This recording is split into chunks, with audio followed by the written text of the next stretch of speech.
Good morning and welcome to the Court of Appeals.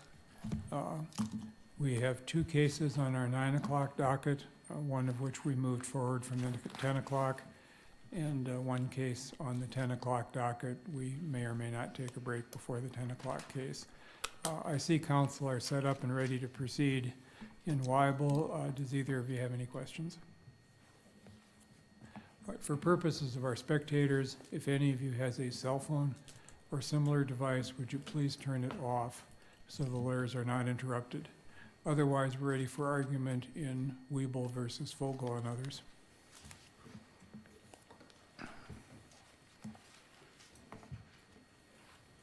Good morning. May it please the court, my name is Doug Meyer. My registration number is 19883. With me today is my co-counsel on appeal, Ann Whalen Gill, registration number 14610.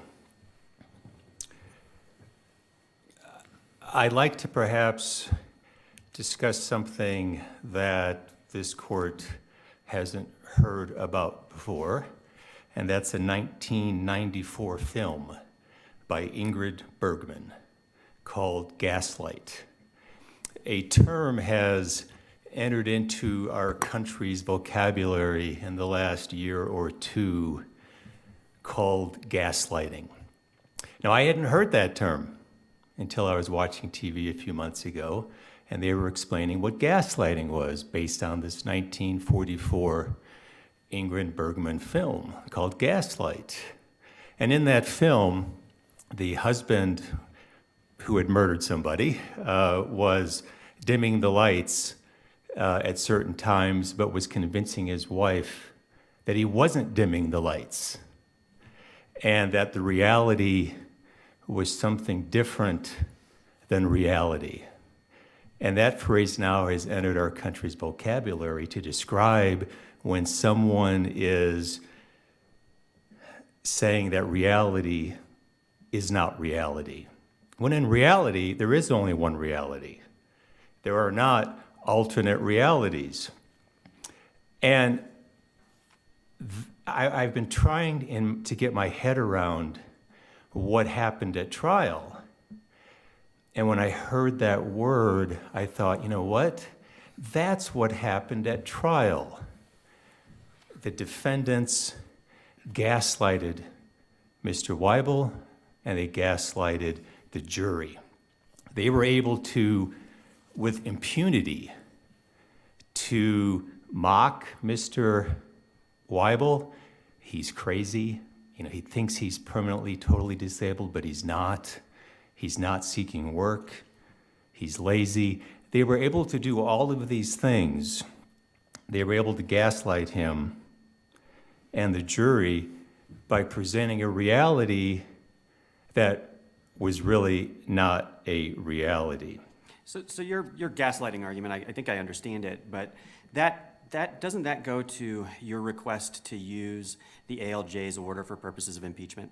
In other words, fine, you don't, if it's not admissible for purposes of proving the case within a case, so be it, but you don't get to get up on the stand and say, you can never get this, or he doesn't have this condition, understanding that there's this order out there that would impeach that position. So are those separate issues as to whether or not it can be admitted to establish the case within the case or as evidence of the case within a case versus use for impeachment purposes? Absolutely, two different things, and we argue that both. One is the underlying case within the case, and how do you prove it, and do we even have to prove it? But even if we do have to prove it, I mean, come on, isn't this relevant on these other issues? And so the gaslighting issue, though, definitely goes to that issue, but it also goes, Your Honor, to the issue of that he has this duty to reopen, file a petition to reopen his permanent total disability case. I mean, try to get your head around that. This is a situation where he's already been found to be permanently and totally disabled. How do you prove a worsening of condition when you're already permanently, totally disabled? I mean, sure, anybody can file a petition, just like anybody can file an appeal. but it goes to the whether or not you'd be successful in doing that. And so to somehow, and this was an issue throughout the trial, from the very first sentence of opening statement, which was, well, if Mr. Weibel really thinks he's permanently totally disabled, all he has to do is go file a petition to reopen. As if somehow, and then he's not able to explain, well, wait a minute here. Wait a minute, folks. I'm already permanently totally disabled. How do I prove that I'm worse? What are the potential grounds for reopening? Are there potential grounds for reopening in addition to worsening condition? There are, but that was the one that was argued by the defendants in this case, that he could reopen based on a worsening of condition, and there was never any evidence or argument that any of the other conditions or the other grounds would apply. And let me ask you this for clarification. When the ALJ entered the permanent disability finding, which was like a year after the initial partial disability finding, right? Was that permanent disability finding permanent disability as of the MMI date, or was it as of the date of the subsequent hearing a year later? I just can't quite get my head around which it is. Sure. By definition, permanent total disability is from the date of MMI. Okay. And I cite the law in our brief. I mean, by definition, that's what permanent total disability is. And that's, again, part of the gaslighting here, is this idea that somehow, well, we had a hearing in 2015, even though it was the same exact evidence that was used in 2014, and somehow, well, because he was found permanently totally disabled in 2015, that doesn't mean he's totally and permanently disabled in 2014. That's gaslighting, because the issue here isn't whether he was disabled in 2015 or 2014. The issue, which was decided by the ALJ, was he permanently totally disabled from the date of MMI. And we know that because that's when the date of benefits begin. Permanent partial stops, permanent total begins. And so to answer the question, yes. I mean, it's this whole idea that somehow, well, you needed to prove that you would have been found disabled at the 2014 hearing. That's not our argument. That's their straw man argument that they've presented as part of this whole gaslighting, that reality isn't reality. But that is what you had to prove, right? Excuse me? That is what you had to prove, is that as of the 2014 hearing, had they checked the right box, that your client would have prevailed on total permanent disability as of 2014, right? Yes and no. I mean, nobody knows that if they had checked the right box, if the hearing still would have gone forward in 2014. It might have gone forward a month later or 2 months later.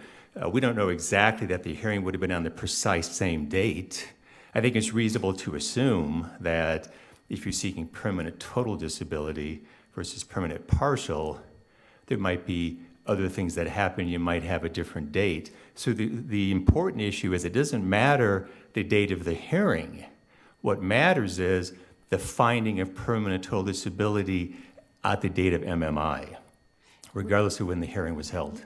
What's the basis for your statement that the evidence in 2015 was the same as the evidence in 2014, which seems somewhat counterintuitive if the stakes were different in 2015 because of the permanent total?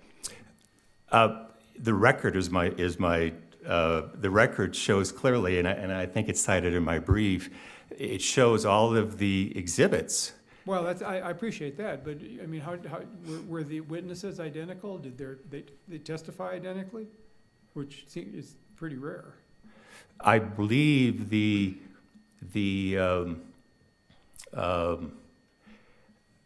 medical evidence was the same. If you look at the exhibits, because there was no medical treatment between the 2014 and the 2015 hearings, so all of the medical evidence was exactly the same. Same witnesses, same medical witnesses? I believe my recollection is that the only additional witness might have been the employer's vocational consultant. Well, I mean, for the claimant. I don't believe there was any. The only witness for the claimant was the claimant himself. And everything else just went in on medical reports? Excuse me? Everything else just went in on medical reports? Yes, So no doctors testified? no doctor in testified. At either hearing? That's my recollection. Oh, for the claimant? That's my recollection. There was the exact same evidence, the exact same medical records, and of course, workers' comp hearings are a little different than perhaps jury trials, and that is the ALJ is trained in these matters, and the medical records are all submitted to the ALJ. The ALJ is asked to read them, but my recollection is no doctors testified at either hearing, and it was the exact same medical evidence, and the only witness for the claimant was the claimant himself. So that's the basis. Mr. Howard, can I ask you a quick question about harmlessness with respect to the error in admitting evidence that the claimant had not filed to reopen? So as I understand it, the defendant says, well, even if that evidence shouldn't have come in, it was harmless because it only would have gone to causation and damages. And the jury said that the lawyer wasn't negligent in the first place. So can you respond a little bit to that argument? Yes. It goes to the heart of negligence and the standard of care, because you have to remember what Mr. Fogel's defense was. Mr. Fogel's defense was, this was my strategy from all along, that I planned from the very beginning to not check the box. Even though there was no evidence to that point, that was his argument at trial, that I never planned to check the box from the beginning. Was that a reasonable strategy? That is the standard of care. Well, if you can reopen it as easily as their expert witness, Judge Hank, testified to, then his strategy is pretty reasonable. Why wouldn't it be reasonable? I mean, why would I bother checking the box if I know I can reopen it anyhow? So they go hand in hand in terms of the strategy only becomes reasonable if we simply have this easy ability to file a petition to reopen. Does that answer the judge's question? Yes, thank you. And I do address that in my brief as well, Yes. as to why it's not harmless to go straight to the heart of that. I'll reserve my last 3.5 minutes. Thank you.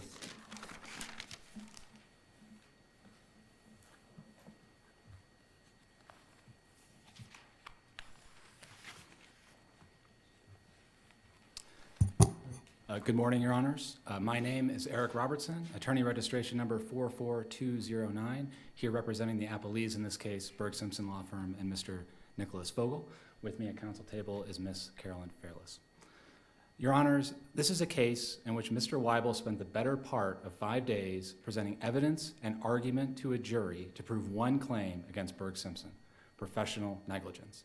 In a special verdict, the jury found against Mr. Weibel on every element of its claim. It found that Berg Simpson was not negligent. It did not breach the standard of care. It found that any negligence on Berg Simpson's part did not cause Mr. Weibel's damages. And third, it found that, in fact, Mr. Weibel suffered no damages. Had the jury found against Mr. Weibel on just one of those elements, then judgment still would have entered in Berg Simpson's favor. Is it clear that their no damages checking of the box is unaffected by their checking the negligence and causation box? I mean, they weren't instructed that in filling out these boxes, first determine if there's negligence. If you determine there's not negligence, then assume that there's negligence and it was their causation. And then in checking the damages box, assume, notwithstanding your prior two answers, that there was both negligence and causation was their damages. I mean, I'm not sure I get a lot out of this, that once they check the no box on that first box, that means that had negligence been proven, that damages wouldn't have been proven, that it would have failed on damages alone. Your Honor, the special verdict form doesn't explicitly say what you just said. It doesn't say, even assuming there was negligence, check this box. I think it's fair to assume that the jury would not have checked those two boxes if it didn't make those findings. It could have simply checked the no box and been done. So the fact that the jury actually found against Mr. Weibel on all three elements of its claim, I think is proof positive that it in fact rejected every element of Mr. Weibel's negligence claim. Then explain to me how, if they proved negligence and proved causation, there was no damages. I'm sorry, I don't fully understand your Explain question. to me how, if there was both negligence and causation here, So violated the standard of care, and that violation of the standard of care caused him to lose his benefits. How are there no damages? Well, are you talking about the mitigation issue, Your Honor? I just explain to me how there's no damages. Is it because he should have filed the petition to reopen? Well, Your Honor, I think if the jury were to find that there was negligence and there was causation, but there were no damages, the jury would have found that, yes, there was negligence, there was causation, and there was damages, and then the jury would have addressed whether Berg-Simpson had proven its affirmative defense of failure to mitigate and found 0 damages. So, But that's not no damages, right? So there is no negligence and causation, but 0 damages theory. I mean, that's what I'm trying to get at, is I'm not terribly persuaded that you independently prevailed on all 3 of these, that these are dependent answers by the jury. Having found no negligence, then there's no causation because there was no negligence to have caused anything, and without negligence and causation, there was no damages. It's not like they looked at these independently. well, Your Honor, I'm not sure whether they looked at them independently, Right. and we can't be sure whether they did. What we can be sure of is what the jury answered on the special verdict form. So it's fair that the jury read the instructions. We have to presume that the jury followed the instructions as given. There's a lot of black letter law on that, and we have a special verdict form finding no answers to all 3 of those jury questions. So I agree. But you agree with me that we don't know exactly what that answer means based on the instructions that they were given. And the reason I ask this is because your contention is, fine, even if some of these errors went to negligence or causation because they also checked no on damages, it's harmless error, right?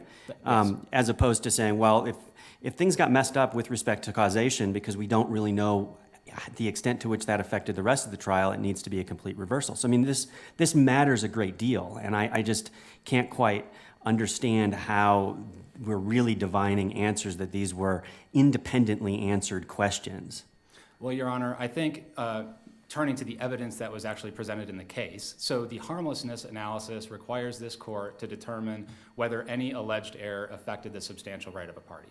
And to do that, the court has to determine with fair assurance whether that affecting of a substantial right either substantially influenced the outcome of the trial or invaded some notion of basic fairness of the trial. So even if this court is wary of relying too heavily on the special verdict form, I think this court can still look at the evidence of the trial and determine that any of these alleged errors are harmless. Well, can I ask you a question about the evidence at the trial? Yes, Your Honor.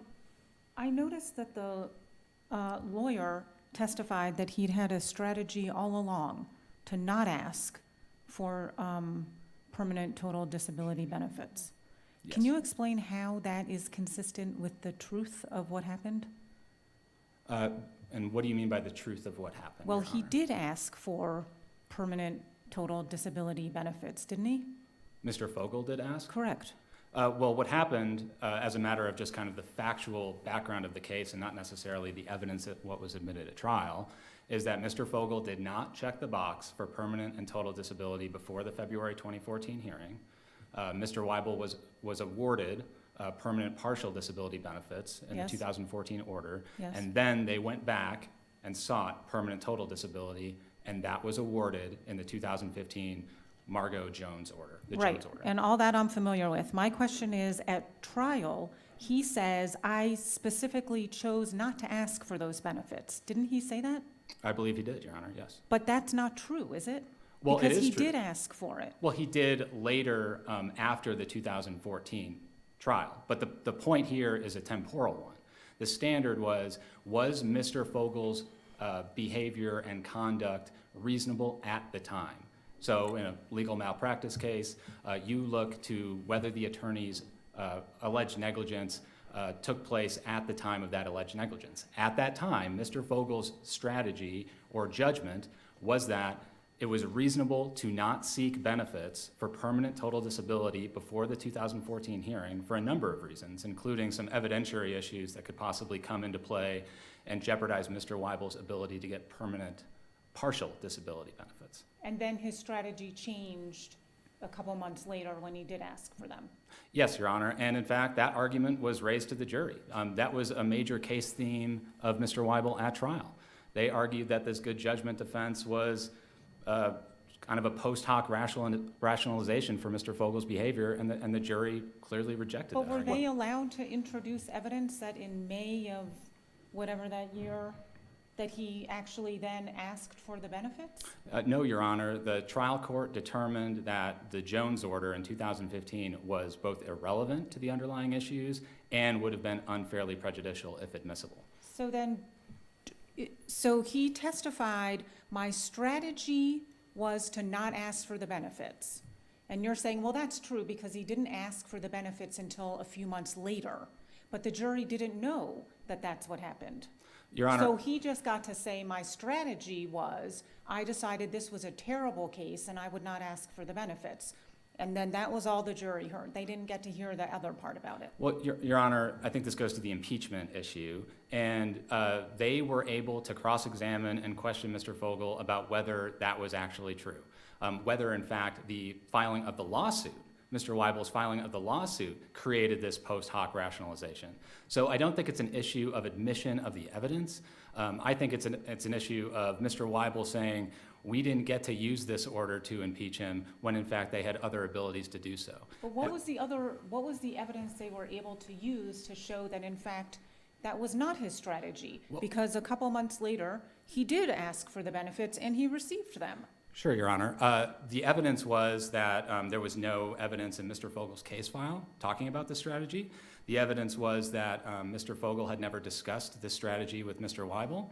The evidence was that the associate who was on the case, Mr. Marsh, had no recollection of ever discussing this issue with Mr. Fogel, and that the only evidence in the record on which the standard of care expert, Ms. Hank, determined her opinion was Mr. Fogel's deposition, which he gave after the institution of the lawsuit. So there's plenty of evidence in the record that permitted them to make that argument, but the court here determined that the Jones order was irrelevant and unfairly prejudicial, so they couldn't use that. But the big piece of evidence that he actually pursued it a few months later was shielded from the jury in testing the veracity of his statement that this was part of some grand strategy. Isn't that a pretty important piece of information for the jury to have in testing whether or not to believe that statement? Well, the issue, Your Honor, is not whether the piece of information is important. The issue is whether the piece of information is relevant and not unfairly prejudicial. Here, the trial court determined that it was irrelevant for a number of reasons. The subjective views of an ALJ in 2015 have nothing to do with the objective reasonableness or the objective views of a reasonable ALJ in 2014. That goes to whether or not it helps prove the case within a case. I agree. Of the fact of the matter of whether or not he was totally and permanently disabled. But the fact that the attorney within a few months chooses to pursue this does go to the attorney's state of mind as to whether or not this was part of some grand strategy or an oversight. And they never even got to hear that he pursued it, let alone regardless of what the results ultimately may have been. But they got to just... He got to just say this was part of some grand strategy, and in saying that, know that the jury can never hear about the fact that within months he changed course. Your Honor, I don't think this was some nefarious attempt to gaslight the jury, as Mr. Meyer had argued earlier. I think this was a function of the trial court determining, on the basis of its considerable discretion, that the evidence was irrelevant and unfairly prejudicial, and it couldn't come in. I think that's the legal issue for this court on appeal, not whether the evidence was important, not whether the evidence could have persuaded the jury that Mr. Weibel was correct. The issue is relevance and unfair prejudice, and the trial court here did not abuse its discretion in refusing admission of that order. Your Honors, the other issues on appeal, we talked a lot about the causation issue, the case within the case, and the Jones order. Mr. Meyer also raised the issue of the petition to reopen. Here, the trial court determined that evidence was relevant to that the petition to reopen evidence was relevant both to causation and to Mr. Weibel's duty to mitigate damages. Under the Stone case, Mr. Weibel argued that the Stone case stands for the proposition that, in fact, the duty to mitigate does not require someone, a plaintiff or a claimant, to take any affirmative legal action whatsoever. The Stone case does not say that.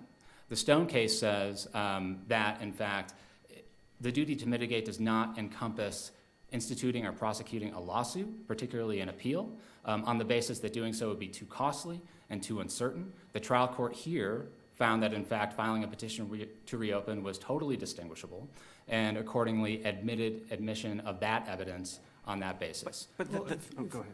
Sorry. If the benchmarks are, if you're saying that the references to certainty of the outcome and cost are just a sliding scale, where's there any predictability? I mean, maybe filing a petition to reopen in an administrative proceeding is at the low end, and filing a notice of appeal and briefing and all the way to oral argument is at the high end.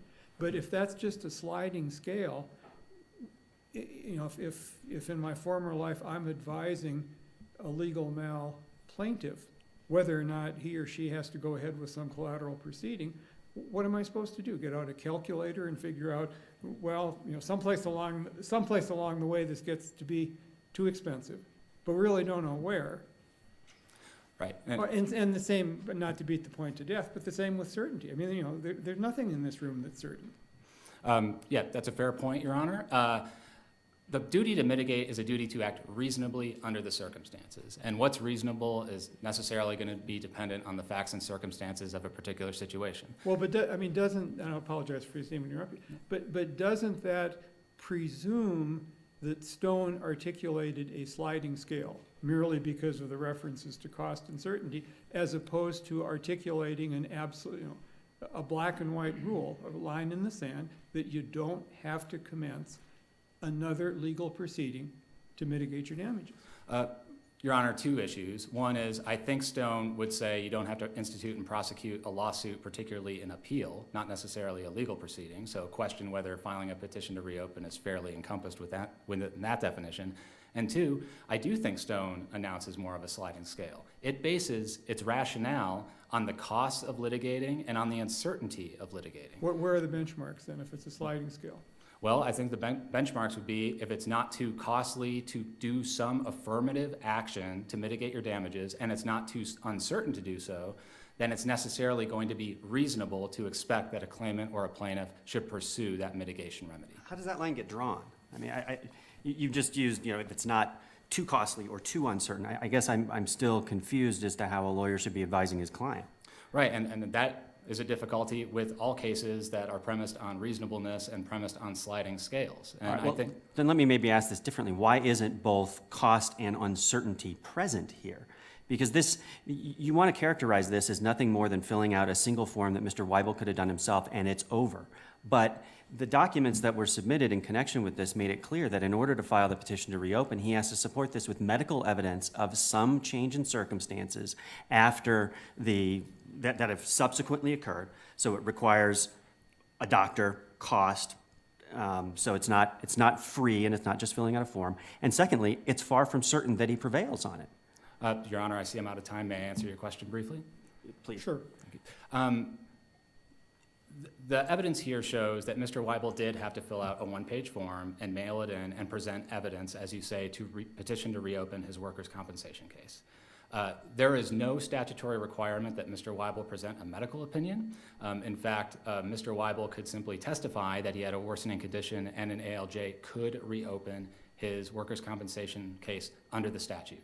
And in fact, on cross-examination, Mr. Meyer elicited testimony from Mr. Fogel's standard of care expert, Ms. Hank, that not only did the evidence suggest he had a worsening of condition, but that a reasonable administrative law judge would reopen his case on a petition. So I do think there's evidence in the record showing that it is not nearly as expensive as instituting a lawsuit, such as this legal malpractice case or this appeal, and it's not nearly as uncertain as seeking reversal on appeal.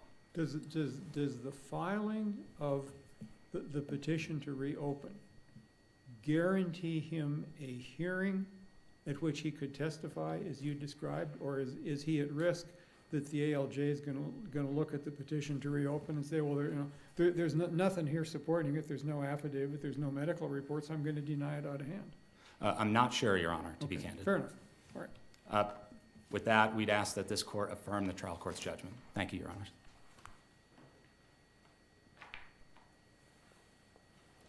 There's two different things. There's the filing of the petition to reopen.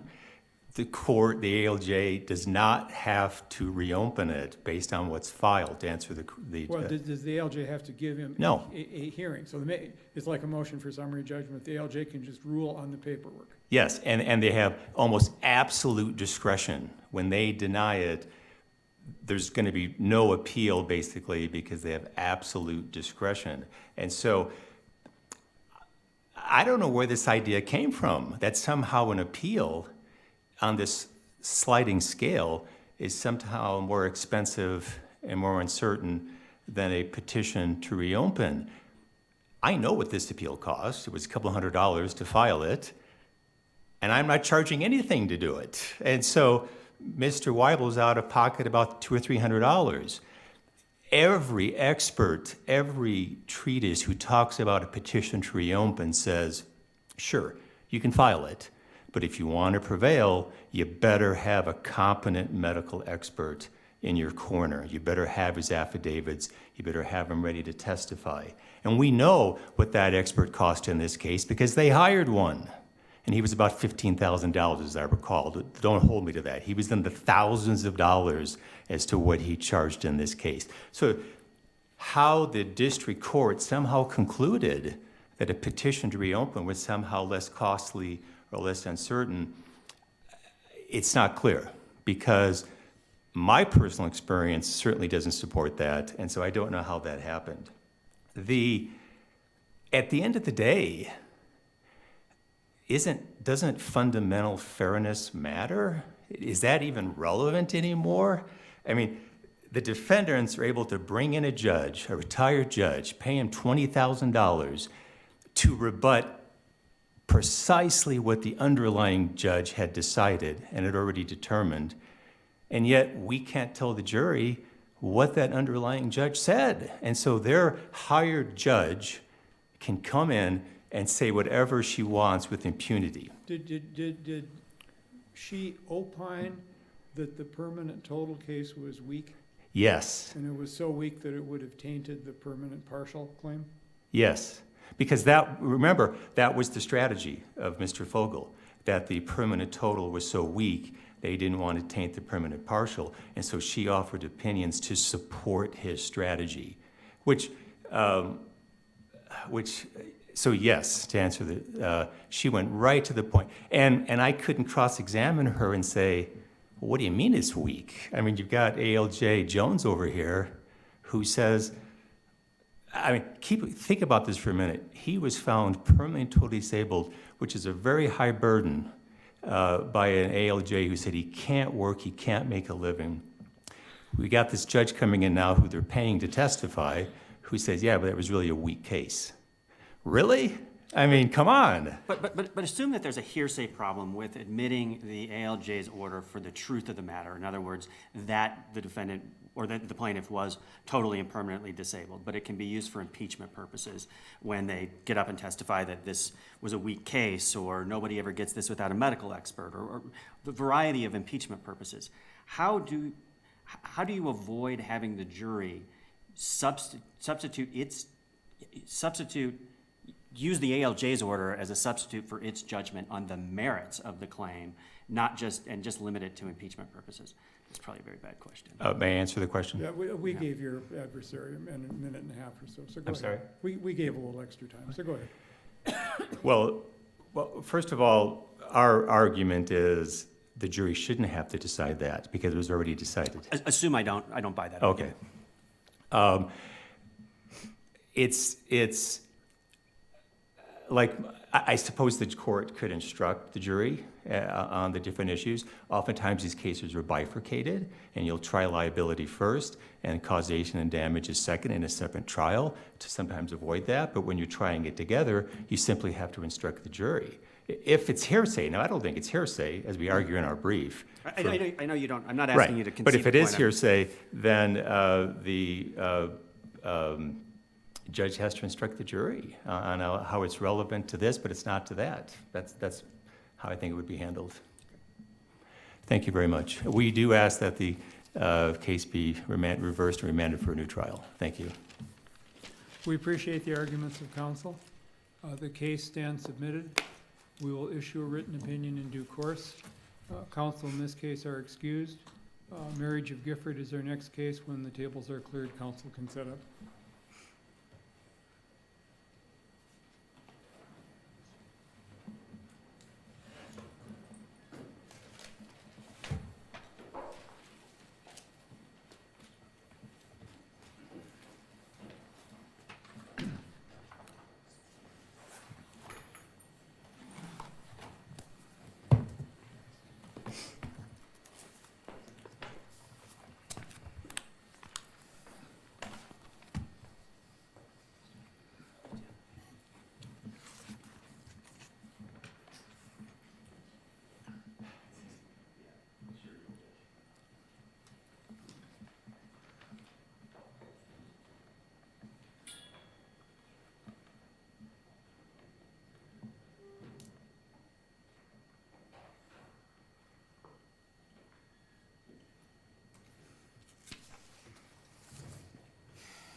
To the extent that we've had some turnover in our spectators, again, if any of you has a cell phone or similar device, please turn it off so the lawyers are not interrupted. Otherwise, gentlemen, we're ready whenever you are.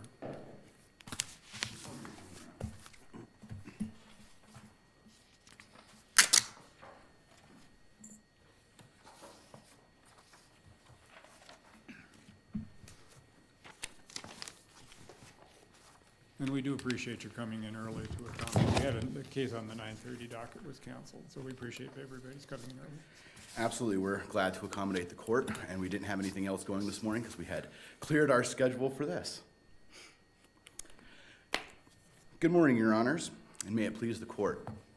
I'm Zach Westerfield, attorney registration number 38690, and I, along with my co-counsel Logan Martin, represent Amber Rose Pemberton, the petitioner appellant in this appeal, regarding whether the trial court had the authority to retroactively modify a child support and maintenance judgment against her former husband, Jeremiah Ray Gifford. The trial court lacked that authority, and this court should reverse the judgment of the district court, vacating the entire child support and maintenance arrearage, and remand with instructions to calculate and reinstate the remaining unpaid balance. So this whole case is essentially about the difference between 17.5 and 34,000. This whole case is about whether or not the trial court has the ability to retroactively modify the amount of child support and maintenance that is owed. And so, But the yes, amount is approximate, the difference is about $17,000. it's approximately that. Okay. I think the difference is actually $18,000. Okay. But yes, the court is exactly right. Let me ask you this. Had the parties entered into a stipulation that clearly said, as part of the resolving the contempt, that if husband pays $17,500 by a date certain, then contempt will be purged and it will be in full satisfaction of all outstanding arrearages for child support and maintenance. And then court approves the stipulation and husband complies and pays by the date certain. Is that enforceable? No. It's enforceable in So the part. parties can't even make that agreement? I don't think so. That's in remarriage of Beatty, Your Honor. And here's really the key issue in this case. The court has wide discretion to enforce its rules with regards to contempt. And so if the court thought that there was some way, assuming arguendo that there was some type of stipulation, of course we argue that that stipulation doesn't exist, but assuming that that stipulation did exist, the court could in fact say, okay, substantial payment has been made towards the balance of this $34,005. It's about $17,000. And as a result of that payment, I'm going to purge the contempt. That's fine with us, and that's the position that we took in both the August 10, 2017 hearing and the December 7th, 2010 hearing. But our argument is the court does not have the ability, even assuming arguendo that there is an agreement between the parties that is approved by the trial court, to then say that the remaining balance of $17,995 is now fully satisfied. So the parties, in the interest of peace and harmony and their children, can't reach an agreement to settle an outstanding judgment for maintenance and child support in less than the full amount, even with court approval and with eyes wide open by both parties, that one party's giving up money, leaving money on the table, and the other party is paying less than full judgment, and they're doing it in the best interest of their children and the ability to co-parent and to not have an outstanding judgment. You're saying that under no circumstances can that agreement be reached and enforced? There are some very limited circumstances in which the court could modify a payment or an arrearage amount that's already owed, and those exceptions are enumerated in the statute, which is 1410-122. So for example, if a child's unavailable, or if there's some issue with an adoption proceeding. No, it's just, it's peace and harmony, the best interest of the children. The parties just want to stop litigating and just reach an accord. Well, I mean, obviously, if the parties want to stop litigating, the parties can stop litigating, and whether or not that agreement becomes enforceable never reaches the Court of Appeals. And so I'm sure that there are instances and plenty of situations in which the parties say, you know what, I'm done with this, you are done with this, we don't need the courts to solve this, and then the matter becomes done. But the question is whether or not that's enforceable in a court of law on review. And the answer to that is no, it's not, for two reasons. The first reason is that child support is for the benefit of the children. And so what you're talking about is the peace and harmony between the parents. And so the kids don't really have a say in this particular matter. The second argument is that there is the ability to reach those types of stipulations prospectively, meaning moving forward we can agree no further child support is due or a reduced child support amount is due. Those types of proscriptive actions are absolutely okay and enforceable in court, but retroactive modifications of amounts due are not enforceable. Let me ask you a couple of somewhat different questions. Before the trial court, did you argue that the stip was ambiguous as to whether payment of the 17.5 would satisfy the larger balance of approximately $34,000? I don't know that we made that specific argument, but we definitely took the position in the August 10, 2017 hearing that that's not what the stipulation itself said. So assuming arguendo that the court was to say, well, Ms. Gifford takes position A and Mr. Gifford takes position B, there might be ambiguity. Let's resolve this issue of contract in whatever way that contractual matters are going to be resolved. We took the position that the June 6, 2017 drafted document, which codified the agreement between the parties, was submitted to the court and was approved to the court. It is pretty clear on the face of its terms that what it says is that the payment of $17,000 will go towards the arrearage, not a full satisfaction of the arrearage. Well, I guess that's my point. Did the trial court make a specific finding that the intent of the parties was that payment of the 17.5 would fully discharge the 34? No, the trial court did not. What the trial court decided was that the payment of $17,000 towards the arrearage amount was essentially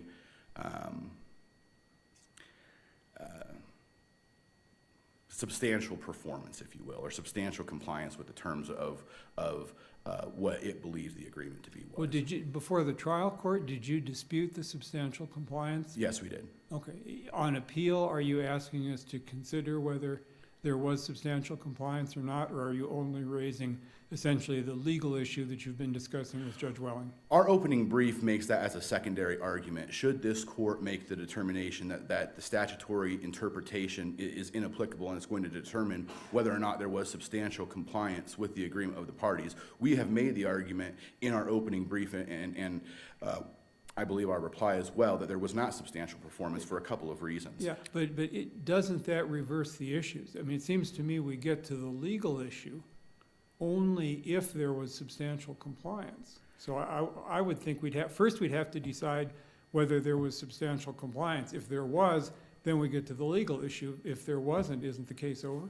No, because we don't believe that substantial compliance or that interpretation of a contract is the correct way to view this. I mean, if the contract is unenforceable, if it can't be by statute agreed upon between the parties, then the issue of substantial compliance or substantial performance, is wholly irrelevant because that contract is legally unenforceable. And this comes back. But if the contract, regardless of whether the contract is enforceable or not, if it wasn't complied with, then it's over as well, right? Agreed. So, I mean, which I think that was the gist of Judge Webb's question, is that if we resolve the issue of substantial compliance and find there was no substantial compliance, why do we need to reach this statutory construction issue? Because we've found that there was not substantial compliance with the agreement that's giving rise to this. Well, I mean, I think that's definitely one way of doing it, but and I think that would make sense to me. I think that the way that I interpret it is, I don't even know that the parties could enter into the contract, so the issue of substantial performance kind of goes by the wayside, because in my mind, you would only make a determination if there was substantial performance if you thought the contract could validly or legally be entered into. Below, did you argue that the contract was essentially void on its face as being illegal? I mean, it's really not a contract. I mean, it's a stipulation that it's a little hard for me to understand how you can stipulate to something. The other side joins in the stipulation. The court enters that the stipulation is an order, and then someplace along the way, you're trying to say, but by the way, this is unenforceable as a matter of law. I mean, that seems to be inconsistent. Well, that's because we took the position that no such stipulation was entered into. And so it's an either-or argument. So either no such stipulation, the way that Mr. Gifford believes it was entered into. The full satisfaction. Correct. Okay. Was actually stipulated to between the parties. Or if the court for some reason was to construe the June 6, 2017 written order submitted to the court, and we can call it a stipulation, agreement between the parties, or a contract, whatever the term that the court prefers is fine.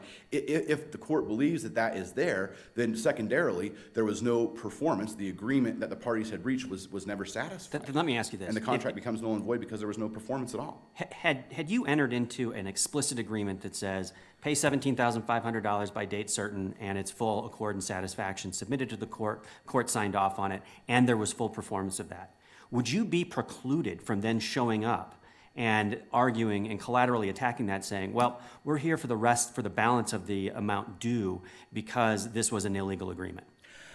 Possibly. And the reason why is because if you look at the case in re Marriage of Beatty, that's exactly what happened in that case.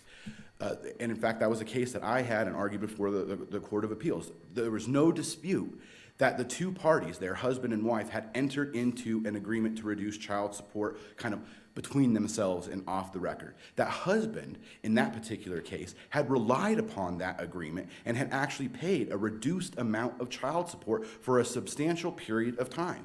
And then we argued... There was no court approval of that agreement, though, prior to the That's right? true. There was no court approval of that. There's a court approval. And let me go back to the ambiguity around this agreement that you contend is so clear. The third sentence, should Mr. Gifford fail to pay the aforementioned or referenced $17,500 on or before June 12, 2017, the entire judgment for $34,005 shall be entered against Mr. Gifford.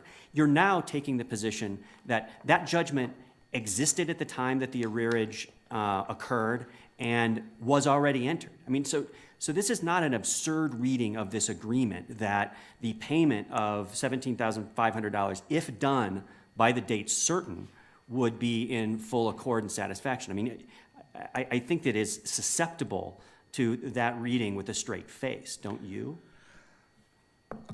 Well, anytime that you use language and you use words, I think that there's always a good chance that it can be interpreted two different ways. That's why we have jobs. That's exactly right, and that's why we get paid the way that we get paid. But in this particular case, while I think that it might be possible to read it that way, I don't think that that's a fair read of the agreement. What I think that the purpose of this agreement was to resolve the issue of contempt.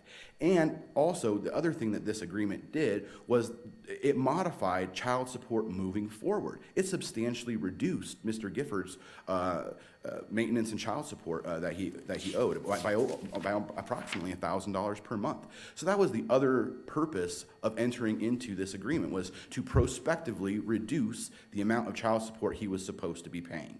And that's what we're talking about. And so With regards to support payments, as soon as they are due and they are unpaid, they become a judgment automatically. That's my point of why this second sentence seems to undermine your argument, is that you're basically saying, well, if you don't pay, it becomes a judgment.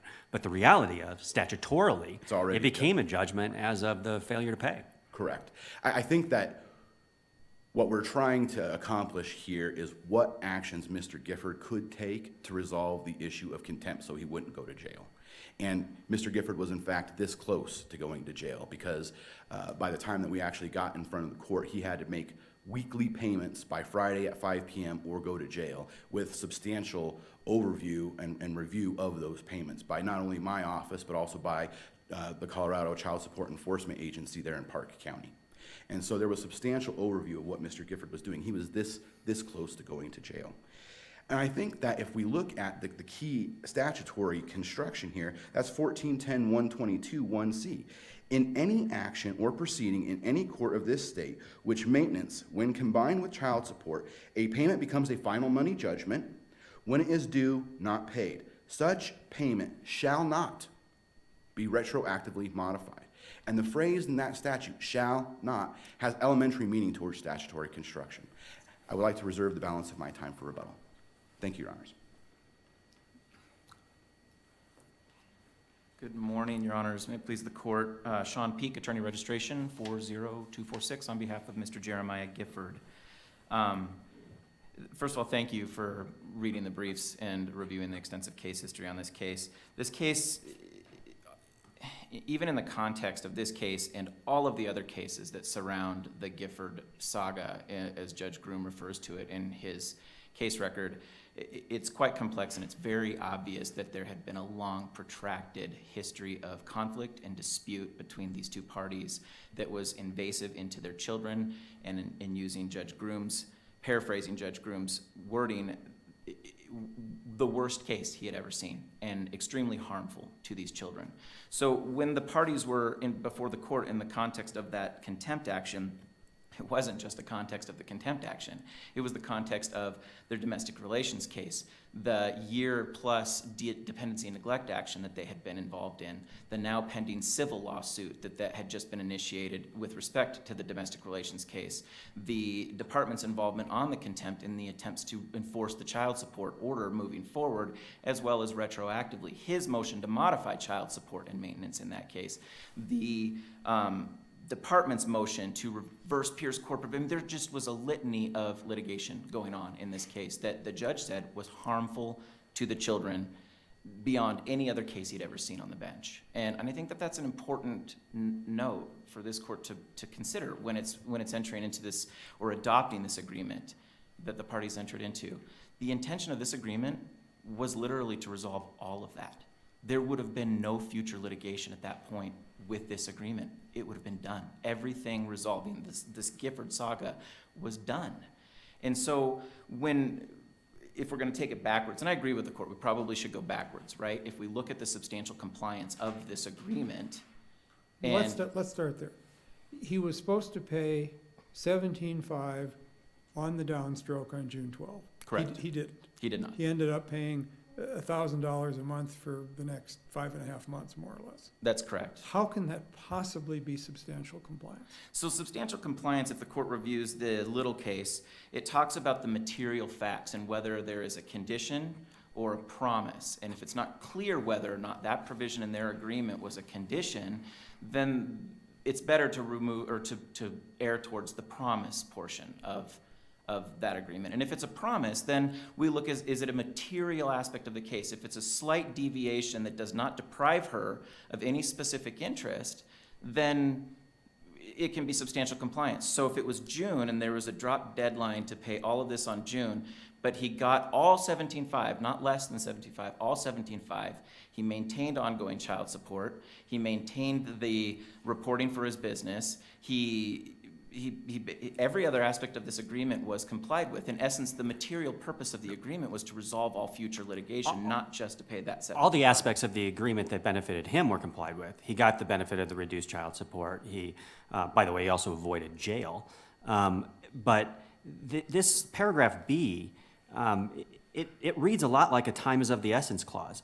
June 12th, 2017 is repeated 3 times in 5 sentences, making it absolutely clear that it is a strict compliance with payment on or before that date. And instead, he stretched it out over 17 weeks with the requirement of extensive oversight and babysitting by both the court and his counsel. I mean, so how is that substantial compliance with a provision that makes it clear that there's an absolute requirement that it's paid on or before a specific date in full? It's a good question. First, he didn't really quite avoid jail. He did go in for at least a weekend initially when we returned on the contempt action. It wasn't just him that benefited from the provisions of that agreement. Ms. Pemberton did as well. There was arguments of collateral estoppel and res judicata issues raised in the contempt action, whether or not the department could even proceed on some of those arrearages. Because as the court reviewed in the brief, there had been a prior motion already filed with the court on the contempt for the other actions. That went to hearing and resolved on the merits, and the court denied that specific motion. So then to subsequently filed it, and I noted this in my answer brief, that they may have been stopped from even being able to proceed on that second contempt. So she got the benefit of not having to argue that with the court. She got the benefit of the full 17.5, although, yes, I acknowledge, Your Honor, it was not on that June 12th date. She also got the benefit of not having to continue moving forward with litigation on the modification of child support. She got the benefit of access to all of the records regarding his business, so if in the event there was a change, she could rely on those records moving forward. So she too got the benefit of all of those aspects of that agreement. So the material provision of the agreement wasn't 17.5 on that date, and even counsel in his argument to the court also specifically said the purpose of the agreement was to resolve the contempt, move forward basically, and resolve additional litigation. I would also propose that the purpose of that agreement was to stop harming the children with continued and ongoing dispute between the parties, which was successfully achieved, albeit 5 or 6 weeks late, but it happened. And so everything within that. 5 or 6 months late? Oh, maybe that is, yeah, I'm sorry, Your Honor. It was $1,000 a week for. Correct, it Until wasn't. you get to 17.5. Yeah, I'm sorry, that's correct. It was like right before, I think, the Christmas holiday, so that is correct. So in essence, even within months of this agreement, it had fully been resolved and complied with. So I would propose that it's not explicit in the agreement that it is a condition, that it was in fact a promise conditioned upon all of the other benefits to both of the parties. I would also argue, to kind of backtrack into whether or not this is even an enforceable agreement in the first place. I wholly disagree. Just even from a social policy, it would be devastating to every child support court and domestic relations court across this state. These agreements are entered into daily. And to turn around and say or deprive the court of any ability to say you cannot enter into any agreement with respect to any prior child support judgments entered would be crushing to the system. And in fact, I don't even think it's consistent with the case law. The case law that was addressed with this court in the briefing seems to indicate the exact opposite, that if there is going to be an agreement with respect to child support, it has to be offered to the court. Any retroactive agreements must be offered to the court and approved. The court has to review the guidelines, whether it's in the best interest of the children, and in this case, he did. He made extensive records on how impacted the children had been, like I previously mentioned, with this protracted litigation, and how he just wanted this case to resolve. And so to adopt this agreement to say we are going to move forward, we tendered, as I mentioned in our brief, child support worksheets for the prospective child support, which also, in essence, did account for some of the retroactive modification back to the date he filed his motion to modify. Again, another issue we didn't have to litigate in that case. How far back should that modification be applied based on this date of filing and what that child support should have been? All of those things were resolved. The court found that this specific agreement that they entered into was an enforceable agreement. Would also like to note that. Before you get there, why isn't this agreement ambiguous? I mean, it says that he owes the 34 if he doesn't timely pay the 17, but it doesn't. And you could make some inferences, but the plain language doesn't say if he pays timely pays the 17.5, the 34 goes away. It's not ambiguous. It is very clear, but I don't believe I'm that. sorry, are you saying it's not ambiguous? I believe that the language, that specific clause is clear that on this date, this much needs to be paid.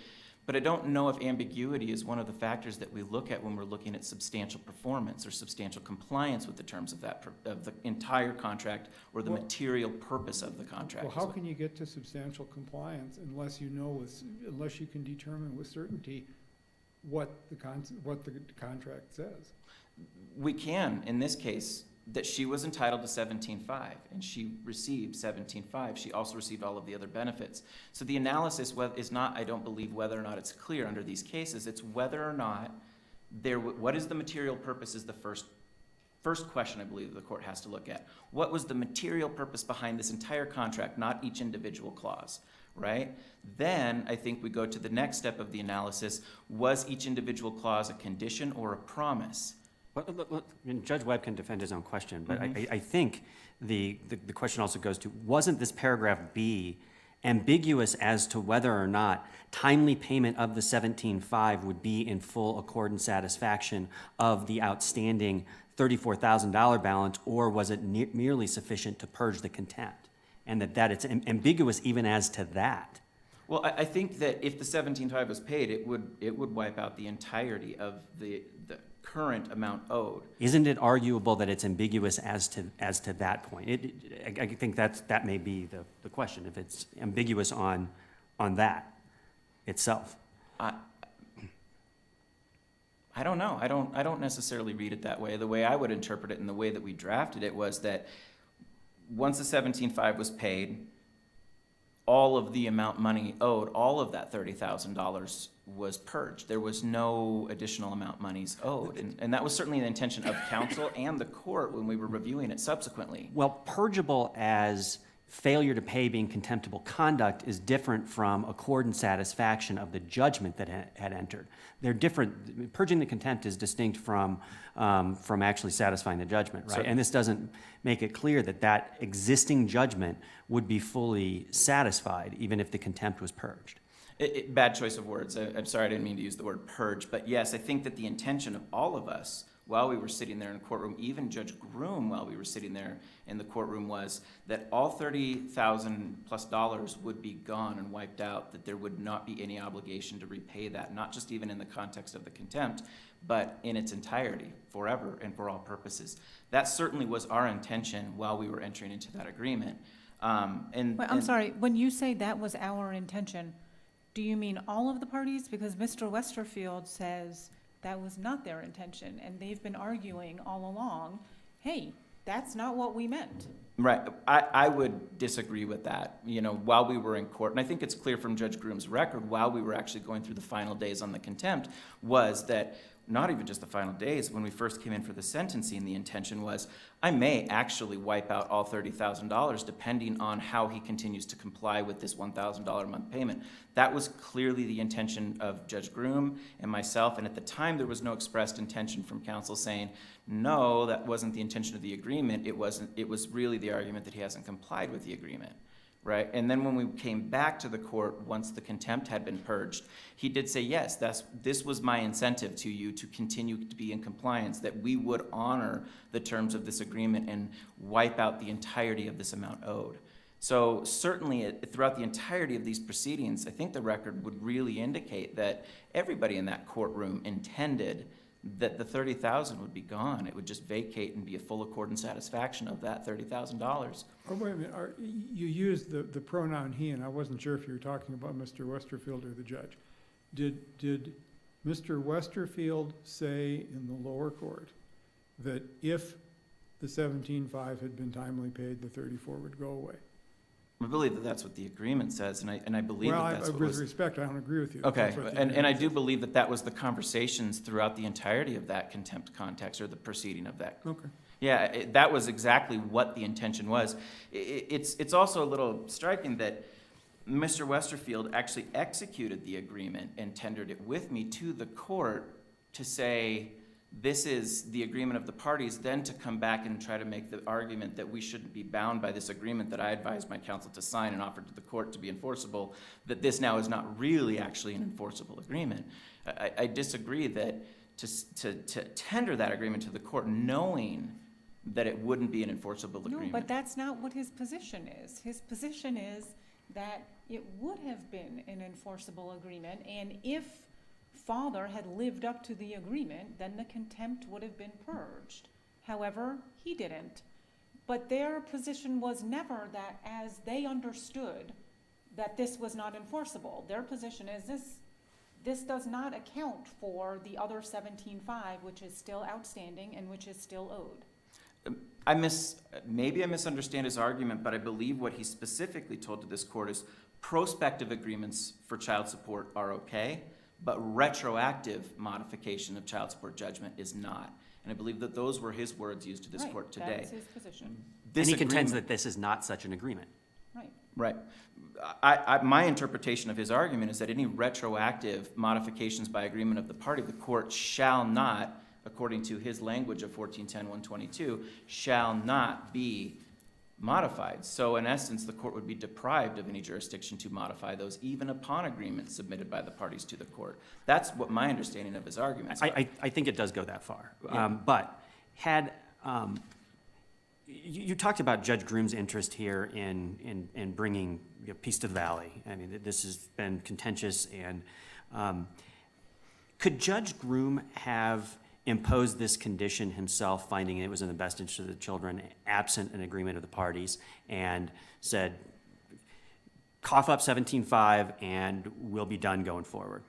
I don't believe under the clear language of 122 he could do that, and I don't think It requires an agreement of the I parties. do, and I also agree, it requires that the judge actually review whether that agreement is in the best interest of the children and then adopt it as an order, and only then can the judge do that. But yeah, I think it would require. And where's the statutory authority for anybody to do it retroactively to judgments that have already accrued? I don't believe that there is any statutory authority to support that. I just think that it's the standard practice in every single court across this state that deals with these issues. Every day, hundreds of these things are adopted and submitted. And these judgments that enter in favor of one parent and against the other parent, right? So I mean, it's an agreement between parties to the judgment, right? I believe it's Is an it arm's also- length negotiation. I think that they both benefit from entering into these agreements. Not just both, I'm talking about the judgment itself. Who is the judgment in favor of? The children. Is the judgment in favor of the children, or is it? I think so. In a circumstance like this case, when the children are getting nothing, and there needs to be some support provided, and the amount that's in question is appropriate, the benefit of child support is for the children. I know what the benefit is. I'm talking about the judgment itself. Who's the judgment against and in favor of? So, I believe it's, and I know that, I understand your question that you're asking, and I honestly believe the answer is both. That when a child support judgment is entered, the payment on that judgment benefits the person receiving it, but it also benefits the party who is receiving the benefit of any agreement regarding that judgment as well. And so to have that made, I would also like to kind of back up the statutory authority that you had asked for any. Your time's exhausted, so. Oh, I'm sorry, Your Honor. You're in the hole, but I'm finished. Okay. You asked for the statutory authority. I think it's very clear, just in the very beginning, I think I cited it in my case brief, that the purpose of this is to resolve disputes between the parties. The general principle of this type of these types of agreements are in order to encourage the parties to resolve these types of disputes. And it's cited right on my brief, and because I'm short on time, I don't have time to actually pull it up for you, but that's the statutory authority in the context of this agreement. So thank you, Your Honors, very much for the time this morning. Go ahead and take an extra minute or two if you wish. Thank you, Your Honor, and I appreciate that. May it please the court. Your Honors, there was no argument in the lower court that the agreement was vague or not vague, because it was clear by the time August of 2017 had rolled around, we had a hearing on the 10th of that month, that the agreement had been violated.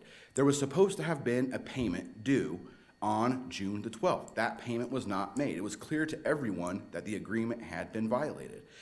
Then what happened is the court made additional findings about what Mr. Gifford had to do. And there's been lots of talk about the contentious nature of the litigation here, and it was the worst case he had ever seen. That's all, to be honest with you, brought on by Mr. Gifford. In this particular case, we had support that entered in March 12th of 2015 in the amount of $1,675 per month. By May 25th of 2016, he was substantially behind. He was behind by $15,775.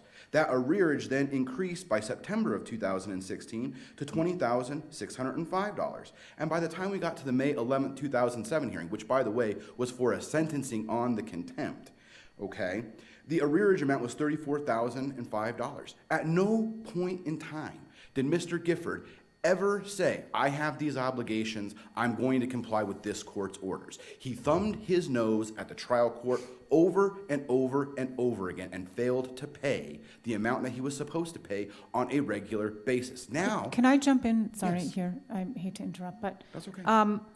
so Mr. Peak says, well, during the time all of this was going on in the district court, there were all these conversations, like, well, if only Dad would pay, then we'd get rid of the other 17.5, and that you're sitting there and you never say anything about that. Can you explain what your recollection is? Is that true? Did you concede that if only Dad would pay that amount of money, then that would satisfy the entire judgment? No. I disagree with Mr. Peak's recollection of those discussions. And in fact, specifically what happened, if you look at the transcript from the May 11th, 2017 hearing, what the court said is because there's been so much discussion and confusion about what each party is saying, I'm requiring that this agreement be put in writing. So any discussions that we had beforehand are, to be honest with you, frankly irrelevant. It seems to me to be the parole evidence rule. Because what happened is we reduced the agreement that the parties had to writing. What needs to be looked at is the agreement that was submitted to the trial court on June 6th of 2017. And what that agreement said, it might be susceptible to some level of ambiguity, but again, it's clear that Mr. Gifford did not make that payment of $17,500, that he had violated the agreement. And then I'm going to go ahead and make payments, installment payments under the threat of going to jail on a weekly basis. That's not compliance. That's not substantial compliance, even if the court was to get to that issue. And we made that argument in our opening brief. Thank you. Thank you, Your Honors. I greatly appreciate it. We appreciate the arguments of both counsel. The case stands submitted. We will issue a written opinion in due course. Counsel are excused. Anybody want to take a break? Break? No, we will proceed with our 10 o'clock case. Thank you, Your Honors.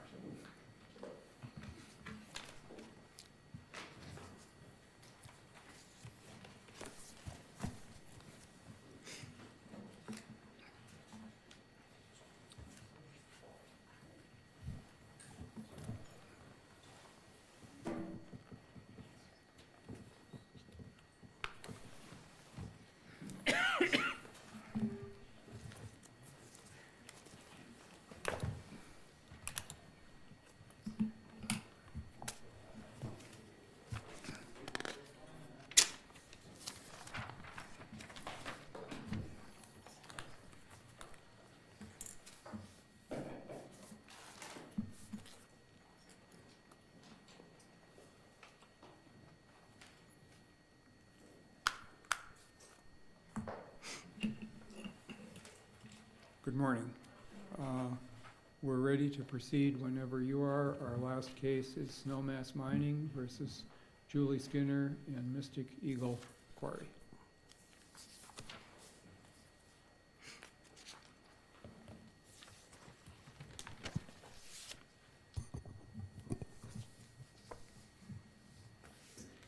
May it please the court, my name is Stephanie Cannon, registration number 42437. On behalf of appellants Mystic Eagle, Quarry LLC, and Robert Congdon. With me at council table is Francis Folan, registration number 43008. The trial court reversibly erred for two independent reasons. First, it misapplied the law when determining whether Mrs. Skinner acted in good faith when locating the claims. And second, the trial court's ruling rests on inconsistent applications of the law, under which Mr. Congdon was unable to resume, rediscover, or otherwise relocate his claims, even as he was occupying and actively working the mine, while Mrs. Skinner, on the other hand, was able to benefit from a decades-old discovery without ever entering the land. Turning first to the trial court's misapplication of the good faith requirement. To enter on public land, a party must enter in good faith. The parties agree at a minimum that good faith requires the honest intent to use the land for mining development and entry without force or fraud. Mrs. Skinner met neither of those requirements.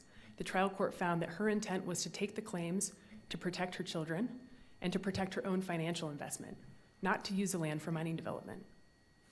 And there was no dispute that she took the claims surreptitiously to avoid any detection by Mr. Congdon. But in applying the wrong legal standard, the trial court concluded that Mrs. Skinner acted in good faith because she did not demonstrate an evil intent. That was plainly the wrong analysis, and under the correct standard, the court's factual findings could not have supported a finding of good faith. But beyond those basic requirements, courts require more where a putative claimant enters the land based on prior knowledge of a claim. The 10th Circuit has held in Columbia Standard that prior knowledge places a duty upon the relocator to make inquiry to determine the extent of the adverse party's work performed in relation to exploration and development. The relevant facts in Columbia Standard are nearly identical to the relevant facts here. The junior locator there relied almost exclusively on public information to conclude that the senior locator's land was open for relocation. The 10th Circuit affirmed the trial court's holding that the junior locator acted in bad faith because it failed to make an adequate investigation, beyond just simply saying, "I don't see any work." Mrs. Skinner had a duty to investigate the claims here, and the trial court never found that she did. And under Columbia Standard, an investigation required more than Mr. Skinner or Ms. Kaufman simply claiming not to see Mr. Congdon's prior work. I'm sorry, counsel, can you explain if the claims had been extinguished and forfeited, what sort of process should Ms. Skinner have gone through? Your Honor, the Columbia Standard actually contemplates claims that could technically be considered extinguished or forfeited. It nevertheless holds that if a party is in possession of the land, they still are required, the junior locator is still required to enter in good faith.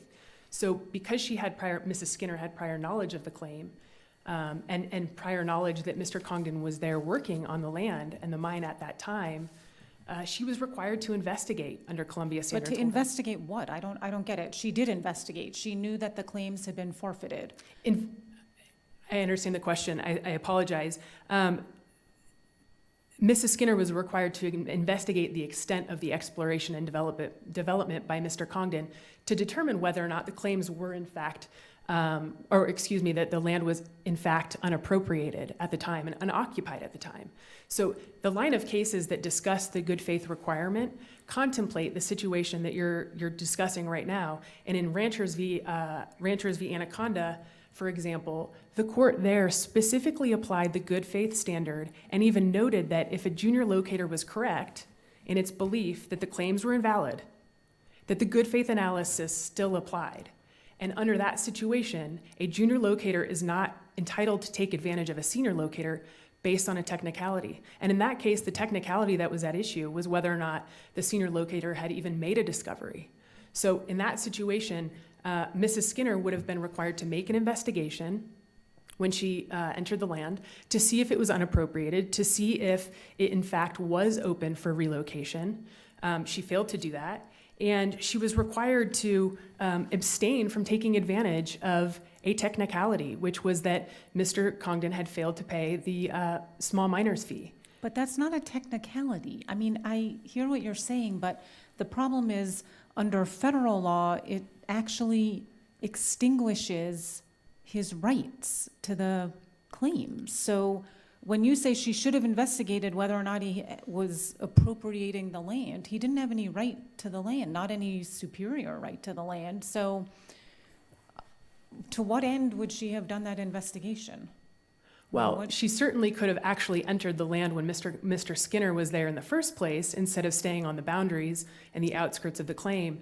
But again, this line of cases it deals with the good faith requirement hasn't been altered by FLTMA, has not been completely eliminated by FLTMA. There is still a requirement that a junior locator enter land in good faith.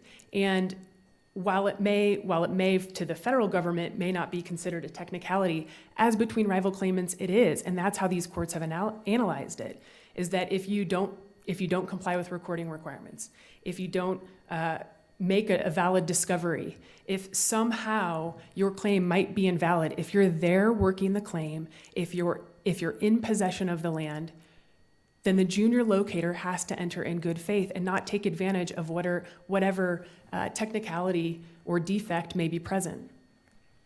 Well, isn't the terminology junior locator a little bit misleading if the context is, for reasons Judge Harris raised, the claim has been forfeited? I mean, I appreciate the junior locator being an appropriate term if there's a senior locator that still has rights to the property. But if those rights have been extinguished, whether you want to characterize the basis for the extinguishment as technical or otherwise, how does the senior locator, junior locator dichotomy apply anymore? Well, again, I would just note that the Ranchers case actually addresses this issue head on and rejects that argument and finds that even if the junior locator is correct and the claim is invalid, which would mean it's extinguished, the claim doesn't exist. The court there said the good faith requirement still applies, and you can't take advantage of the fact that a senior locator is there working the land and didn't realize that the claim wasn't technically in compliance. And What should she have done? Mrs. Skinner, in locating she should have, first and foremost, should have informed Mr. Congdon that the claims had been deemed forfeited by the BLM. She was an officer of White Banks Inc. She concealed that information, and she had a duty to inform him of that. Well, no, that's a claim of the company against her as a breach of fiduciary duty, right? Well, the company was leasing and operating the mine, and that was its sole asset. And Mr. Congdon and Mrs. Skinner were co-officers and co-owners of that company. So first and foremost, she should have told Mr. Congdon that the claims were deemed forfeited. But beyond that, they should have entered the land, investigated. They would have seen that the claim was in fact appropriated and realized that the land wasn't open for relocation. And I'm sorry, what makes it not open for relocation? Because Mr. Congdon was there in possession of the land, actively working the claims. Okay, so does your good faith argument then sort of depend on the strength of your resumption and Petty's possessio? Yes, thank you. No, it doesn't. Those are two separate arguments. And so first and foremost, the trial court misapplied the good faith analysis, irrespective of whether or not the claims were deemed forfeited under FLTMA. But it seemed like what you were saying is the good faith argument leads to an ultimate assertion that if she had gone on there, she would have seen that that claim was not open for relocation. Yes. But it was open for relocation unless you're right on one of those other two claims. Because the claim was forfeited. That much is undisputed. The claim was forfeited as to the government, not as between rival claimants. And so under the Mining Act, the resumption doctrine still very much is in existence. And so pursuant to the Mining Act, the resumption doctrine, the claims were only deemed forfeited if a locator came in before Mr. Congdon had resumed his work. That didn't happen here. Mr. Congdon was there on May 1st, and the Skinners didn't enter at the earliest until June. So he resumed his work under the Mining Act. The claims were not deemed forfeited under the Mining Act. To the extent that you've raised the issue of Petty's possessio, that also would have protected Mr. Congdon, but for the trial court's analysis of finding that the claims were simultaneously extinguished under FLTMA, but at the same time very much in existence so that Mr. Congdon could no longer make a new discovery or relocate his claims. And that's effectively what the trial court held, was the claims are extinguished, you can't revive, you can't relocate, you can't do anything, but you also can't make a new discovery because you already made one decades sooner. So under the trial court's analysis, there was literally nothing for Mr. Congdon to do to relocate his claims despite being on the property and despite working the claims and being that diligent miner that the Mining Act and the resumption doctrine is intended to protect, that Petty's possessio is intended to protect, and that the good faith doctrine is intended to protect. Those are all protections for an individual who is in good faith going out and diligently searching for minerals and developing federal land. not for the person who enters on the outskirts of the claim, fails to tell her business partner that the claims have been deemed forfeited, and tries to take them out from under him, all while purposefully, surreptitiously avoiding him. Can I ask you a quick question Sure. about the discovery? That's the pedis possessio claim. Yes. If he doesn't know that the claims have been forfeited and that he then has to make a new discovery, how can he be searching to make a new discovery? Because he doesn't know until July. So, again, that puts Mr. Congdon in a bit of a bind because he didn't know. And so either at that point, the claims are extinguished, and by very definition of it, he's working towards a new discovery, because working on a mine can't be assessment work if a claim doesn't exist, or he's actually made a discovery the second he started working on that mine, just like the trial court held for Mrs. Skinner, based on his old discovery. So it had to be one or the other. Right, and it could have been that he made the new discovery. Correct. That's fine. All he Correct. had to do was put up that post. Well, under CRS section 3443-103, he had 3 months from making the discovery to perfect his claim. So he didn't have to post a discovery notice. I see that my time is almost up, so if there are no further questions, I'd like to reserve the remainder.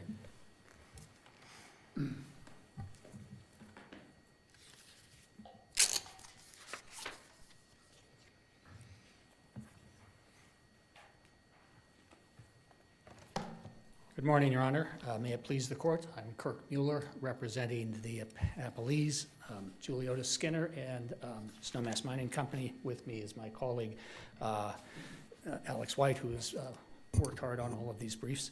The very first sentence of appellant's opening brief, I think, is the crux of our division in this case. The first sentence they write is that this is a case of modern-day claim jumping. And I think the questions that you asked, counsel, for the appellants sort of go to the meat of this. This is not one of those legacy disputes, of which the case law is full, in which there's a junior locator and a senior locator, and there's a rivalry that's premised on a defect in the senior locator's claim. In that scenario, you have a claim that is subject to forfeiture, and the junior locator comes in and says, you know, you got a problem here, and I've staked a new claim, I've located a new claim, I haven't got that problem, I have the better claim.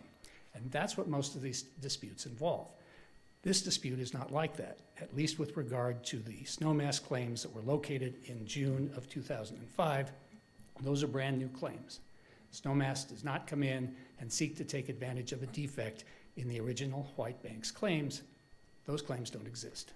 At the end of 2004, by virtue of failure to file the proper assessment affidavit, those claims are abandoned by operation of law under the FLIPMA amendment to the 1872 Mining Act. It is conclusively deemed that if you don't file your paperwork, pay your fees, and do what you have to do, the claim ceases to exist and it's abandoned. And it's abandoned by operation of law. There was a letter from BLM in May that says, by the way, your claim is abandoned, but even without the letter, it's just plain gone. But what happens when he goes out and The works? Locke case is very instructive on that. I'm sorry, Your Honor. Sorry, what happens when he goes out and then works it the next day after forfeiture? Why isn't that essentially staking a new claim and gives him senior rights? Well, if he's doing that under the resumption doctrine, the resumption doctrine exists to, let me read what they say in the cases, to avoid a forfeiture. So if he is out there to avoid a forfeiture, then he may be able to take advantage of the resumption doctrine. But you can't resume something that's already been forfeited. You can't revive something that's already been forfeited. What options did he have then the day after he failed to file the affidavit and pay the fee? The same options that Snowmass had. You go out and begin anew, as they say in the Topaz case. If you've forfeited or abandoned your claim, you begin anew. Now, Mr. Congdon doesn't have to make a new discovery. He has known since the late 1980s that there's a valuable mineral there, so he's got that covered. Okay. He needs to post a discovery monument. He has to, within 90 days of that, stake the corners, stake the center, file the appropriate certificates, with the county clerk and recorder's office. He has to do the same things that we did, that Snowmass did commencing in June. And he could have done those things. But he can't go out there, resume what he was doing in the fall of 2004, in the spring of 2005, which is he's down there working inside his mine, and say that he is trying to cure a defect in his claim. His claim's dead. What interest does this serve? That, like, why is this helpful to the federal government to be able to say, well, here's a guy who's been working the mine for 20 years. I believe it's Mrs. Skinner's father who was supposed to, had been filing these notices with the federal government. So he decides he's not going to do it. The miner is laid up with back surgery, as I recall from the record. So he doesn't know, nobody's filed it, it's $100, and now suddenly the ex-wife is sitting on the computer being like a cyber sleuth and comes in and takes it all away from him. What's the interest? How is that helpful? So the Locke case is very instructive. The Locke case talks about the policy behind FLIPMA, about the Congress's determination to bring order to the chaotic conditions on the public lands. In 1976, there are thousands of stale claims. The process of extinguishing a stale claim is, time-consuming and hugely difficult. You have to find the people, you have to give them notice, there's administrative proceeding. When they passed FLIPMA, they said, look, there's a conclusive presumption. If you don't do what you have to do, your claim is abandoned, period. Now, in that case, you had a big operation, a big mining operation that got in and filed its paperwork on the 31st of December, but FLIPMA says you have to file for the 31st of December. So they should have filed on the 30th, they filed on the 31st. The United States Supreme Court said, that's tough, that's harsh, but that is exactly what Congress intended.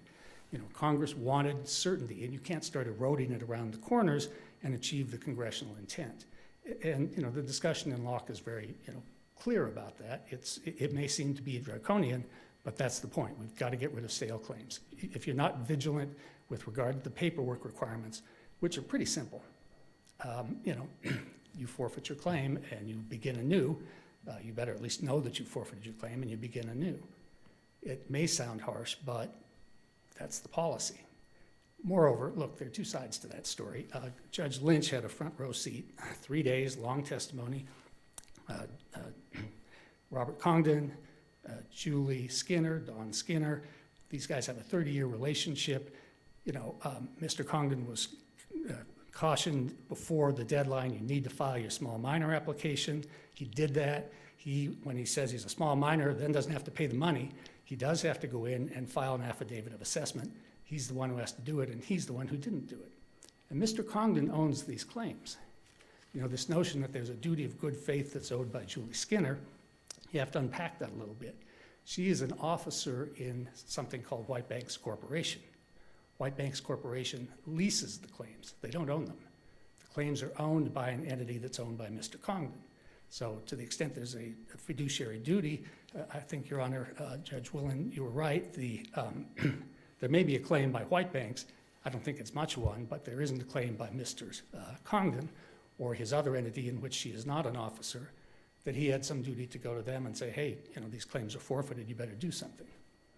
Indeed, by staking the claims herself, Ms. Skinner creates a situation where at least if White Banks Corporation wants to lease something, there's something there to lease. When they were forfeited at the end of 2004, White Banks had a lease with nobody and with nothing. So the notion that there was some breach of a duty that injured White Banks, again, that's not Julie's fault. What about the concept that, so Ms. Skinner goes in and relocates the claims in 2005, summer of 2005. Correct. But doesn't try to quiet title until much later. And during that entire period, isn't Mr. Congdon mining the land? Well, when Dawn Skinner posts the location notice in June 1st of 2005, that holds the land for 90 days, as against anybody else who wants to come in for the Skinners to complete their acts of location. That means, corner staking, preparing the certificates, filing them, all the acts of location that's required under 34, 43, 106 to complete. She had 90 days to do that, and by the end of August, the Skinners had done that. They had sent Minex up there to post the stakes on the corners. They had filed their location certificates in Pitkin County. They filed amended certificates at the end of August. They completed all acts of location within the 90-day period. I'm sorry, my question was bad. I understand all that, but it takes her 9 years to quiet title to the To file a claims. lawsuit to quiet Right, title? and in that time period, she's not doing anything. Well, she's paying her annual fees on the claims that she owns, and you don't have to do anything under the Mining Act. You don't have to do a thing except pay your fees, or if you're a small miner, claim the exemption. You don't have to actually begin mining. Well, I thought the good faith doctrine, though, does suggest that when you go on there to make a discovery, and this is consistent with the purpose of the statute, they want people who are gonna go on there and then mine the land. Well, they want people who aren't going to take advantage of the act by, for example, opening a fishing camp and charging people admission and doing it all because they have mining claims. You are under no obligation to commence mining. But more importantly, look, they spent, Skinners invested $380,000 in the original enterprise. There was litigation then. There has been litigation since. They spent $40,000 to have Minex go up there and post the corners. They spent a lot of money on Davis, Graham, and Stubbs. They aren't doing this because they have no intention of mining. They have every intention of mining. They don't have to. They can't have a bad intent. They can't intend to go up there and run a fishing camp. But if they never mine again, that doesn't mean that those claims are going to, be null and void. What about just sitting back, though, and letting somebody whose claim is extinguished continue the exploration without, and just sort of laying in wait? Well, he wasn't exploring, I would submit, and when he came back in the summer of 2004, I don't know that they had an obligation. Judge Lynch, who heard all of this, said they had no duty to go to Mr. Congdon and tell him about his problem with the claims. They were busy themselves, first posting, then filing their certificates, then Minex up there to do all the corners. They wanted to make sure, as against anybody else, that there was a valid claim there that couldn't be, And it was all the more difficult work because they had to do it at night and not get discovered by the person who was actually working the land. Well, look, there's a history of animosity between these parties. When Minex came onto the property, Mr. Congdon confronted them, threatened them. They had to go get a sheriff. He let the air out of their tires. It is true that Mr. Skinner, when he went onto the property, began before the sun came up, but he was there all day. And he didn't want to encounter Mr. Congdon. He didn't want violence, which is one of the factors of good faith. You don't provoke a fight. The case that controls this scenario, and it's a pre-Flipman case, and it's a case by this court, and it's the case I think that you should study, and I don't pretend that you haven't, is Walsh versus Henry, 1903. In that case, the court concluded that the senior, quote-unquote senior claim, because it's pre-Flipman, the senior claim was invalid, period. And in that circumstance, the court said the junior locator had no obligation to go onto the land and say, gee, has anybody appropriated this? Is anybody occupying this? There was no such duty because the claim was invalid, period. And there had been an errant instruction to the trial court, and the Colorado Supreme Court said, no, that instruction's wrong. He has no duty to investigate who's on the property. He can enter, he's not a trespasser, and he can locate a new claim. Let me talk about pes possessio just because it came up. Well, just before we go move ahead. on to that, during this 9 years that Judge Harris alluded to, was Mr. Congdon continuing to work the claim? I guess my understanding is, at least intermittently, that he was still there. Now, at this point, Mr. Congdon is working what he considers to be a new claim. So his original claims are gone. Even Mr. Congdon's realized that by August. So he came out in August and staked new claims. He's the junior locator. Now we do have an old-fashioned claim jumping exercise. We're the senior locator. We were there in June. We have the higher claim. He comes in August, stakes his own claims, and proceeds to work those new claims thereafter. For years. Apparently, I don't know what he was doing during that time, at least I don't recall from the record.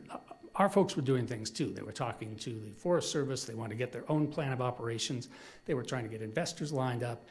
What they end up with is a bundle of claims as to which there's question about title, and so they finally filed this lawsuit. Okay, thank you. Pes possessio has been around for a long time. It's a judge-made doctrine, but it only applies when you are trying to make a mineral discovery.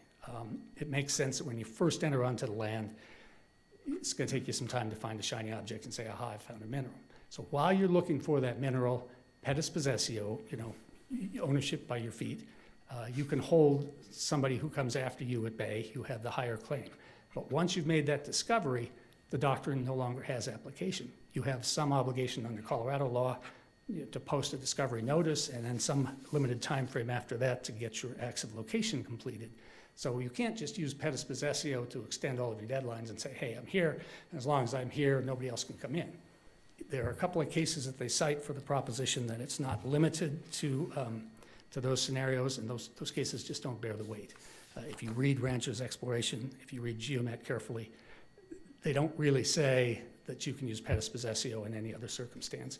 And frankly, it would be contrary to 100 years of mining law to say pes possessio can be used to, take some extra time to put your stakes up. It has no application after you've got a discovery. Mr. Congdon always had a discovery. Ms. Skinner also always had a discovery. She helped prepare the original location certificates for the original White Banks claims in 1987. Judge Lynch found there were new White Banks claims recorded early 1990, but they were man and wife. Those were property of the marital estate. She read the Collins report, was familiar with the geology. She had her own discovery. So she's not here taking advantage of Mr. Congdon's discovery. She could have. The Macmillan case says that you can do that, but she wasn't.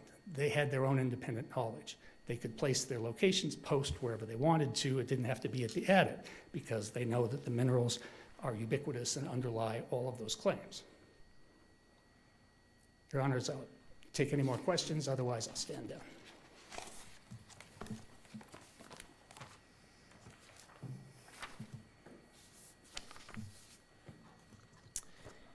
May it please the court, I'd just like to start by addressing the Locke case and the discussion about the purpose of FLTMA.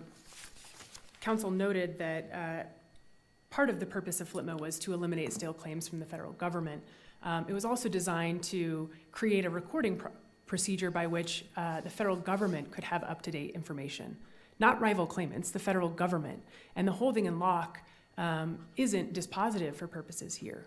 While it certainly concluded that the claims had been extinguished once there was a forfeiture by the BLM, that case specifically involved a challenge with the BLM and a private party, not as between rival claimants. And in that case, even the factual posturing of that case is distinct from this one because the claims at issue in that case were actually withdrawn from the public domain and could not be located after that because the BLM determined that those claims were no longer going to be in existence for the public to actually go stake and locate. So that case has very limited application here, other than to demonstrate that as between the BLM and Mr. Congdon, the claims had been deemed forfeited, but not as between Mr. Congdon and Mrs. Skinner. But what does that mean? I guess I had a little trouble trying to understand that argument in the briefing.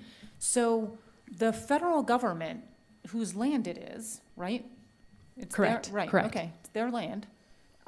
You're borrowing it as the minor, basically. You've got some rights to it if you go through the process.